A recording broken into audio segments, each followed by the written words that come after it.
George's Marvellous Medicine by Roald Dahl. Warning to readers. Do not try to make George's Marvellous Medicine yourselves at home. It could be dangerous. Chapter 7. Grandma Gets the Medicine. Grandma sat hunched in her chair by the window. The wicked little eyes followed George closely as he crossed the room towards her. "You're late!" she snapped. "I don't think I am, Grandma." "Don't interrupt me in the middle of a sentence," she shouted. "But you'd finished your sentence, Grandma." "There you go again," she cried. "Always interrupting and arguing. You really are a tiresome little boy. What's the time?" "It's exactly 11 o'clock, Grandma." "You're lying as usual. Stop talking so much and give me my medicine. Shake the bottle first, then pour it into the spoon and make sure it's a whole spoonful." "Are you going to gulp it all down in one go?" George asked her. "Or will you sip it?" "What I do is none of your business," the old woman said. "Fill the spoon." As George removed the cork and began very slowly to pour the thick brown stuff into the spoon, he couldn't help thinking back upon all the mad and marvellous things that had gone into the making of this crazy stuff. The shaving soap, the hair remover, the dandruff cure, the automatic washing machine powder, the flea powder for dogs, the shoe polish, the black pepper, the horseradish sauce, and all the rest of them. Not to mention the powerful animal pills and powders and liquids, and the brown paint. "Open your mouth wide, Grandma," he said, "and I'll pop it in." The old hag opened her small wrinkled mouth, showing disgusting pale brown teeth. "Here we go," George cried out. "Swallow it down." He pushed the spoon well into her mouth and tipped the mixture down her throat. Then he stepped back to watch the result. It was worth watching. Grandma yelled, "Awee!" and her whole body shot up, whoosh, into the air. It was exactly as though someone had pushed an electric wire through the underneath of her chair and switched on the current. Up she went like a jack-in-the-box. And she didn't come down. She stayed there, suspended in mid-air, about 2 feet up, still in a sitting position, but rigid now. Frozen, quivering, the eyes bulging, the hair standing straight up on end. "Is something wrong, Grandma?" George asked her politely. "Are you all right?" Suspended up there in space, the old girl was beyond speaking. The shock that George's marvellous mixture had given her must have been tremendous. You'd have thought she'd swallowed a red-hot poker the way she took off from that chair. Then down she came again with a plop, back into her seat.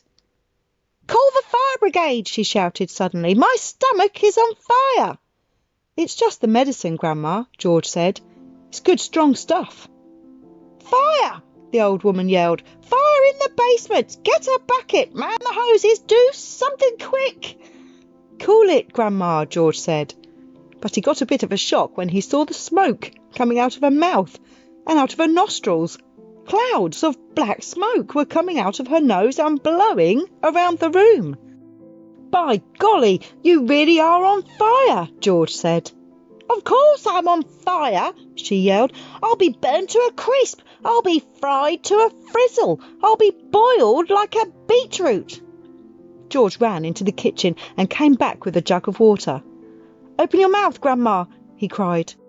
He could hardly see her for the smoke, but he managed to pour half a jugful down her throat. A sizzling sound, the kind you get if you hold a hot frying pan under a cold tap, came up from deep down in Grandma's stomach. The old hag bucked and shied and snorted. She gasped and gurgled. Spouts of water came shooting out of her, and the smoke cleared away. "The fire's out," George denounced proudly. "You'll be all right now, Grandma." "All right?" she yelled. "Who's all right? There's Jackie jumpers in my tummy. There's squigglers in my belly. There's bangers in my bottom." She began bouncing up and down in the chair. Quite obviously, she was not very comfortable. "You'll find it's doing you a lot of good, that medicine, Grandma," George said. "Good?" she screamed. Doing me good? It's killing me. Then she began to bulge. She was swelling. She was puffing up all over. Someone was pumping her up. That's how it looked. Was she going to explode? Her face was turning from purple to green. But wait, she had a puncture somewhere. George could hear the hissing of escaping air. She stopped swelling. She was going down. She was slowly getting thinner again, shrinking back and back slowly to her shrivelly old self. "How's things, Grandma?" George said. No answer. Then a funny thing happened. Grandma's body gave a sudden sharp twist and a sudden sharp jerk, and she flipped herself clear out of the chair and landed neatly on her 2 feet on the carpet. "That's terrific, Grandma," George cried. "You haven't stood up like that for years. Look at you. You're standing up all on your own, and you're not even using a stick." Grandma didn't even hear him. The frozen, pop-eyed look was back with her again now. She was miles away in another world. Marvellous medicine, George told himself. He found it fascinating to stand there watching what it was doing to the old hag. What next? He wondered. He soon found out. Suddenly, she began to grow. It was quite slow at first, just a very gradual inching upwards. Up, up, up, inch by inch, getting taller and taller, about an inch every few seconds. And in the beginning, George didn't notice. But when she had passed the 5'6" mark and was going on upwards, being 6 feet tall, George gave a jump and shouted, "Hey, Grandma, you're growing! You're going up! Hang on, Grandma, you better stop now or you'll be hitting the ceiling." But Grandma didn't stop. It was a truly fantastic sight, this ancient, scrawny old woman getting taller and taller, longer and longer, thinner and thinner, as though she were a piece of elastic being pulled upwards by invisible hands. When the top of her head actually touched the ceiling, George thought she was bound to stop, but she didn't. There was a sort of scrunching noise, and bits of plaster and cement came raining down. "Hadn't you better stop now, Grandma?" George said. "Daddy's just had this whole room repainted." But there was no stopping her now. Soon her head and shoulders had completely disappeared through the ceiling, and she was still going. George dashed upstairs to his own bedroom, and there she was, coming up through the floor like a mushroom. "Whoopee!" she shouted, finding her voice at last. "Hallelujah! Here I come!" "Steady on, Grandma," George said. "With a hey nonny no and up we go," she shouted. "Just watch me grow." "This is my room," George said. "Look at the mess you're making." "Terrific medicine," she cried. "Give me some more." "She's dotty as a donut," George thought. "Come on, boy, give me some more," she yelled. "Dish it out, I'm slowing down." George was still clutching the medicine bottle in one hand and the spoon in the other. Oh well, he thought, why not? He poured out a second dose and popped it into her mouth. "Ah-wee!" she screamed, and up she went again. Her feet were still on the floor downstairs in the living room, but her head was moving quickly towards the ceiling of the bedroom. "I'm on my way now, boy," she called down to George. "Just watch me go." "That's the attic above you, Grandma," George called out. "I'd keep out of there. It's full of bugs and boggles." Crash! The old girl's head went through the ceiling as though it were butter. George stood in his bedroom gazing at the shambles. There was a big hole in the floor and another in the ceiling, and sticking up like a post between the two was the middle part of Grandma. Her legs were in the room below, her head in the attic. "I'm still going," came the old screechy voice from up above. "Give me another dose, my boy, and let's go through the roof." "No, Grandma, no," George called back. "You're busting up the whole house." "To heck with the house," she shouted. "I want some fresh air. I haven't been outside for 20 years. "By golly, she is going through the roof," George told himself. He ran downstairs. He rushed out of the back door into the yard. It would be simply awful, he thought, if she bashed up the roof as well. His father would be furious, and he, George, would get the blame. He had made the medicine. He had given her too much. "Don't come through the roof, Grandma," he prayed. "Please don't." Chapter 8. The Brown Hen. George stood in the farmyard looking up at the roof. The old farmhouse had a fine roof of pale red tiles and tall chimneys. There was no sign of Grandma. There was only a song thrush sitting on one of the chimney pots singing a song. The old Wurzels got stuck in the attic, George thought. Thank goodness for that. Suddenly a tile came clattering down from the roof and fell into the yard. The song thrush took off fast and flew away. Then another tile came down, then half a dozen more, and then very slowly, like some weird monster rising up from the deep, Grandma's head came through the roof, then her scrawny neck and the top of her shoulders. "How am I doing, boy?" she shouted.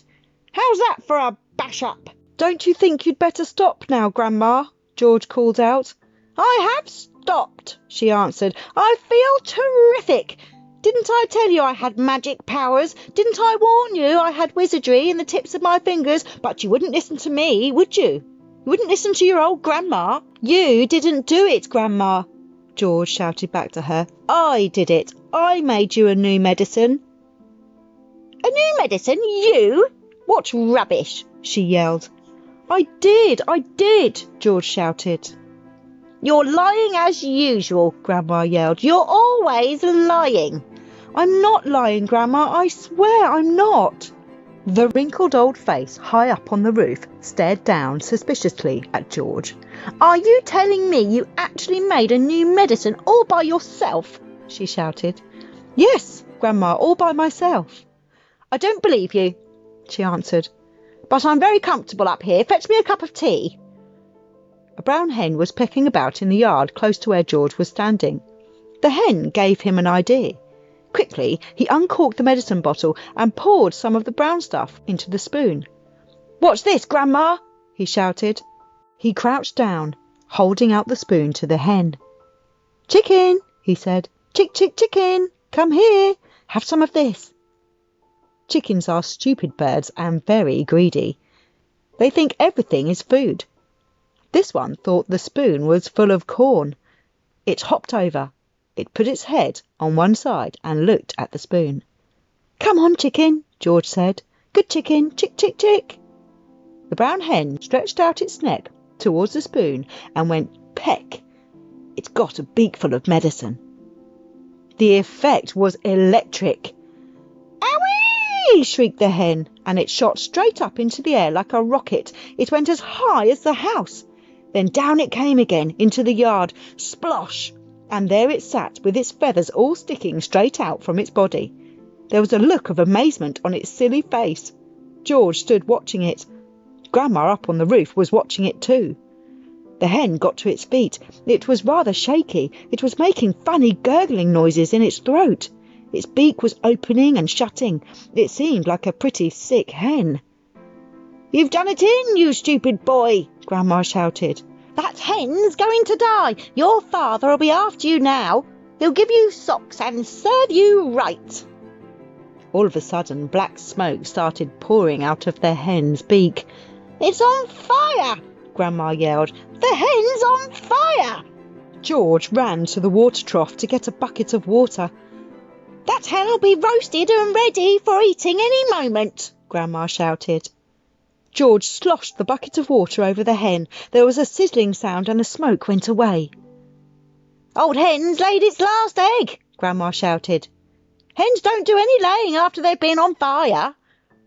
Now that the fire was out, the hen seemed better. It stood up properly. It flapped its wings. Then it crouched down low to the ground, as though getting ready to jump.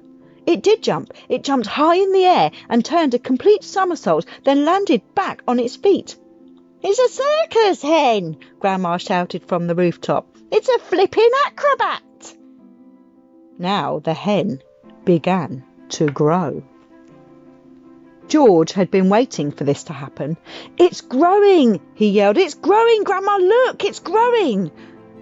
Bigger and bigger, taller and taller it grew. Soon the hen was 4 or 5 times its normal size. "Can you see it, Grandma?" George shouted.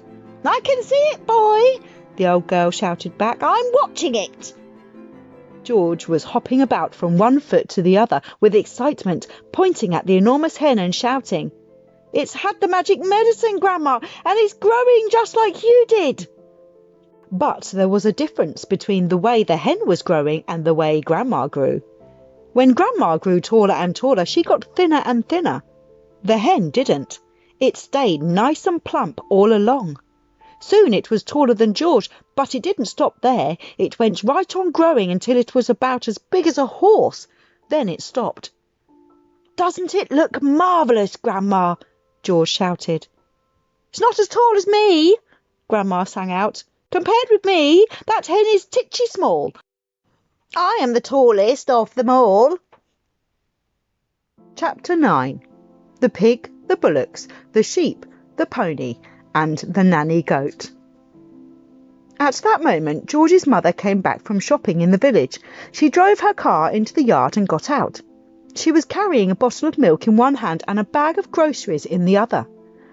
The first thing she saw was a gigantic brown hen towering over little George. She dropped the bottle of milk. Then Grandma started shouting at her from the rooftop. And when she looked up and saw Grandma's head sticking up through the tiles, she dropped the bag of groceries. "How about that then, eh, Mary?" Grandma shouted. "I'll bet you've never seen a hen as big as that. That's George's giant hen, that is." But, stammered George's mother. "It's George's magic medicine," Grandma shouted. "We've both of us had it, the hen and I." "But how in the world did you get up on the roof?" cried the mother. "I didn't," cackled the old woman. "My feet are still standing on the floor in the living room." This was too much for George's mother to understand. She just goggled and gaped. She looked as though she was going to faint.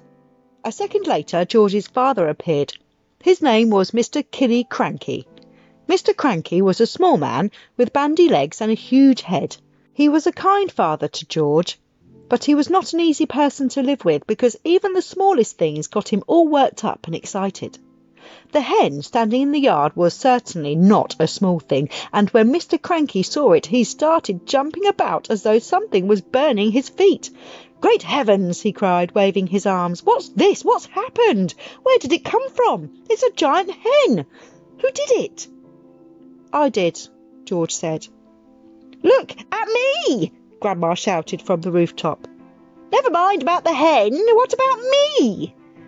Mr. Cranky looked up and saw Grandma. "Shut up, Grandma," he said. It didn't seem to surprise him that the old girl was sticking up through the roof. It was the hen that excited him. He had never seen anything like it. But then who had?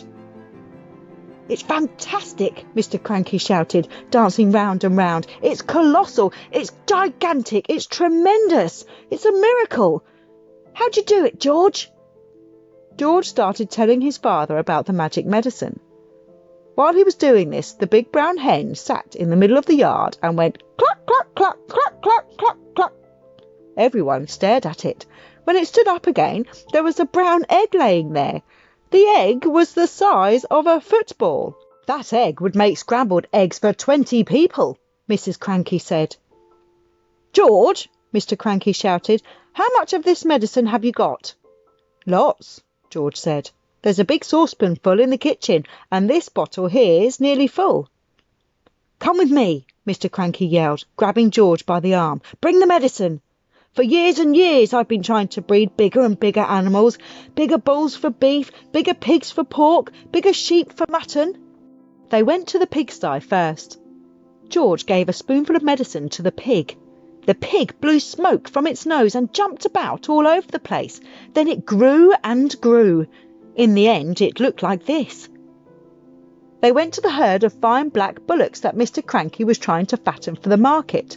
George gave each of them some medicine, and this is what happened. Then the sheep. He gave some to his grey pony, Jack Frost. And finally, just for fun, he gave some to Alma, the nanny goat. Chapter 10. A Crane for Grandma. Grandma, from high up on the rooftop, could see everything that was going on, and she didn't like what she saw. She wanted to be the centre of attention, and nobody was taking the slightest notice of her. George and Mr. Cranky were running round and getting excited about the enormous animals. Mrs. Cranky was washing up in the kitchen, and Grandma was all alone on the rooftop. "Hey, you!" she yelled. "George! Get me a cup of tea this minute, you idle little beast!" "Don't listen to the old goat," Mr. Cranky said. "She's stuck where she is, and a good thing too." "But we can't leave her up there, Dad," George said. "What if it rains?" "George!" Grandma yelled. "Oh, you horrible little boy, you disgusting little worm, fetch me a cup of tea at once, and a slice of currant cake." "We'll have to get her out, Dad," George said. "She won't give us any peace if we don't." Mrs. Cranky came outside and she agreed with George. "She's my own mother," she said.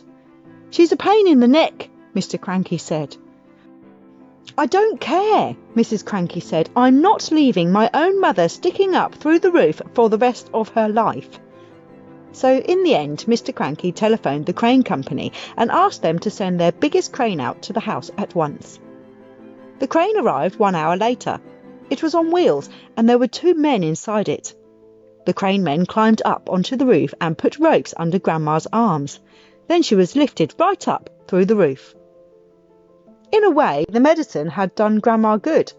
It had not made her any less grumpy or bad-tempered, but it seemed to have cured all her aches and pains, and she was suddenly as frisky as a ferret. As soon as the crane had lowered her to the ground, she ran over to George's huge pony, Jack Frost, and jumped on his back. This ancient old hag, who was now as tall as a house, then galloped about the farm on the gigantic pony, jumping over trees and sheds and shouting, "Out of my way! Clear the decks! Stand back, all you miserable midgets, or I'll trample you to death!" and other silly things like that. But because Grandma was now much too tall to get back into the house, she had to sleep that night in the hay barn with the mice and rats. Chapter 11. Mr. Cranky's Great Idea. The next day, George's father came down to breakfast in a state of greater excitement than ever. "I've been awake all night thinking about it," he cried. "About what, Dad?" George asked him. "About your marvellous medicine, of course. We can't stop now, my boy. We must start making more of it at once. More and more and more." The giant saucepan had been completely emptied the day before because there had been so many sheep and pigs and cows and bullocks to be dosed. "But why do we need more, Dad?" George asked. "We've done all our own animals, and we've made Grandma feel as frisky as a ferret, even though she does have to sleep in the barn." "My dear boy," cried Mr. Cranky, "we need barrels and barrels of it, tons and tons. Then we will sell it to every farmer in the world so that all of them can have giant animals. We will build a marvellous medicine factory and sell the stuff in bottles at £5 a time. We will become rich and you will become famous." "But wait a minute, Dad," George said. "There's no waiting," cried Mr. Cranky, working himself up so much that he put butter in his coffee and milk on his toast. "Don't you understand what this tremendous invention of yours is going to do to the world? Nobody will ever go hungry again." "Why won't they?" asked George. "Because one giant cow will give 50 buckets of milk a day," cried Mr. Cranky, waving his arms. "One giant chicken will make 100 fried chicken dinners, and one giant pig will give you 1,000 pork chops. It's tremendous, my dear boy. It's fantastic. It'll change the world." "But wait a minute, Dad," George said again. "Don't keep saying wait a minute," shouted Mr. Cranky. "There isn't a minute to wait. We must get cracking at once." "Do calm down, my dear," Mrs. Cranky said from the other end of the table, "and stop putting marmalade on your cornflakes." "The heck with my cornflakes," cried Mr. Cranky, leaping up from his chair. "Come on, George, let's get going. And the first thing we'll do is to make one more saucepanful as a tester." "But, Dad," said little George, "the trouble is—" "There won't be any trouble, my boy," cried Mr. Cranky. "How can there possibly be any trouble? All you've got to do is put the same stuff into the saucepan as you did yesterday. And while you're doing it, I'll write down each and every item. That's how we'll get the magic recipe. But, Dad, George said, please listen to me. Why don't you listen to him? Mrs. Cranky said. The boy's trying to tell you something. But Mr. Cranky was too excited to listen to anyone except himself. And then, he cried, when the mixture is ready, we'll test it out on an old hen just to make sure we've got it right. And after that, we'll shout hooray and build the giant factory. But, Dad, come on then, what is it you want to say? I can't possibly remember all the hundreds of things I put into the saucepan to make the medicine, George said. Of course you can, my dear boy, cried Mr. Cranky. I'll help you. I'll jog your memory. You'll get it in the end. You see if you don't. Now then, what was the very first thing you put in? I went up to the bathroom first, George said. I used a lot of things in the bathroom and on Mummy's dressing table. Come on then, cried Mr. Killy Cranky. Up we go to the bathroom. When they got there, they found, of course, a whole lot of empty tubes and empty aerosols and empty bottles. That's great, said Mr. Cranky. That tells us exactly what you used. If anything's empty, it means you used it. So Mr. Cranky started making a list of everything that was empty in the bathroom. Then they went to Mrs. Cranky's dressing table. A box of powder, said Mr. Cranky, writing it down. Helga's hair set, flowers of turnips perfume. Terrific. This is going to be easy. Where did you go next?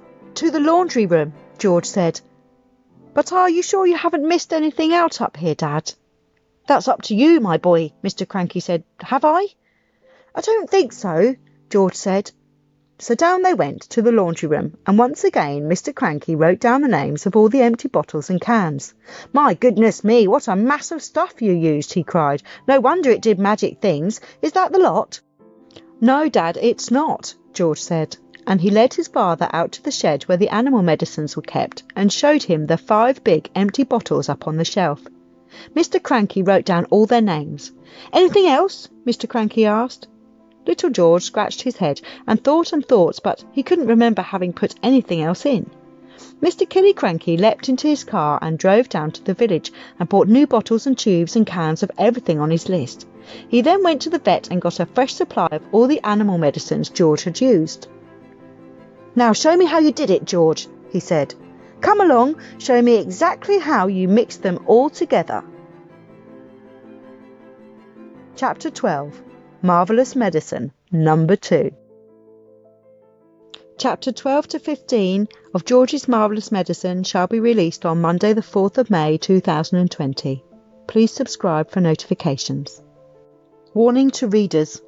Do not try to make George's Marvellous Medicine yourselves at home. It could be dangerous.